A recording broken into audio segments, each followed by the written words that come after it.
స్వాగతం. భూభారతి రెవెన్యూ చట్టంపై అవగాహన ఉండాలి.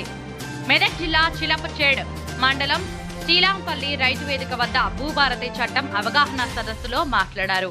మంత్రి Ponguleti Srinivasa Reddy, Narsapur MLA Sunitha, Medak MP Raghunandan Rao, MLC Anji Reddy, జిల్లా అధ్యక్షులు ఆంజనేయులు గౌడ్, పిసిసి కార్యదర్శి ఆవుల రాజిరెడ్డి, జిల్లా గ్రంథాలయ సంస్థ చైర్పర్సన్ సుహాసిని రెడ్డి, నాయకులు, కార్యకర్తలు పాల్గొన్నారు. దానికి సంబంధించి మరి అదే విధంగా ఏంటంటే వాళ్ళు అప్లికేషన్స్ పెట్టుకుంటున్నారు. కొంతమందికి అయితే పాపం అప్లికేషన్ పెట్టుకోవడానికి కూడా తెలుస్తలేదు. ఇంకా కూడా ఊళ్ళలో పోతే తెల్ల కాగితాలు తీసుకొని వచ్చి మాకు పట్టా సర్టిఫికేట్లు జరుగుతలేవు ఇంకా అని చెప్పేసి వస్తా ఉన్నారు. దాన్ని 2020కి సంబంధించినటువంటి అప్లికేషన్స్ మాత్రమే తీసుకుంటామని చెప్పేసి అంటా ఉన్నారు.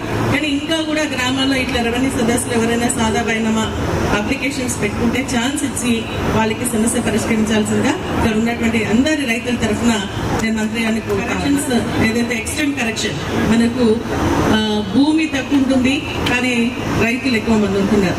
అటువంటివి కూడా కొన్ని కరెక్షన్స్ ఇప్పుడు మనం చూసుకున్నట్టయితే మన భూభారతికి సంబంధించినటువంటి రెవెన్యూ సదస్సులో 16 రెవెన్యూ సదస్సులో ఈ యొక్క రెవెన్యూ సమావేశాలు పెడితే 953 మరి అప్లికేషన్స్ రావడం జరిగింది. దాంట్లో దాదాపు 50 to 60% కేవలం ఈ కరెక్షన్ ఎక్స్టెంట్ కరెక్షన్, అదేవిధంగా మళ్ళీ చిన్న చిన్న సమస్యలకు సంబంధించినవి అది దాన్ని తప్పకుండా మరి ఈ యొక్క రెవెన్యూ సదస్సుల ద్వారా ఇచ్చినటువంటి అప్లికేషన్స్ అన్ని కూడా పరిష్కారం అయితే అని చెప్పేసి నేను కూడా భావిస్తా ఉన్నా.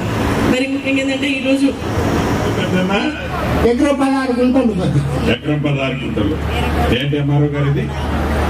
సార్ ఇది వాస్తవమే sir. Survey number 280 Faizabad village లో తను పొజిషన్లు ఉన్నాడు సార్. మనకు ఎల్ఆర్ఓకి భూ ప్రక్షాళనప్పుడు వేరే వాళ్ళకు ఆ 10 గుంటలు వేరే వాళ్ళ దాంట్లో పట్టదారు దాంట్లో పడ్డది సార్.